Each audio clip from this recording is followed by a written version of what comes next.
आज आपण आहे आतिथ या गावामध्ये. तर आपण नागठाणे गटासंदर्भात आपण जाणून घेऊया मतदारांचं काय कौल आहे. बाबा नमस्कार. नाव काय आपलं? दादासो शामराव यादव. गाव आतिथ.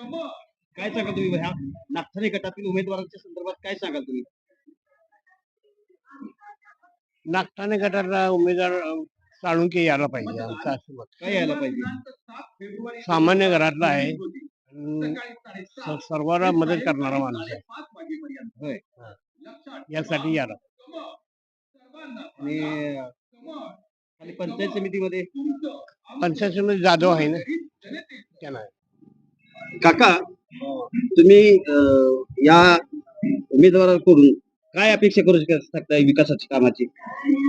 काय रस्ते वगैरे ही बाकी काय काय नक्की आता या गटात काय त्यांनी विकास केला पाहिजे? काय विकास होता ते रस्ते वगैरे बनवले पाहिजेत, बाकी काय शाळा वगैरे दुरुस्त केल्या पाहिजेत, हीच केलं पाहिजे बाकी काय.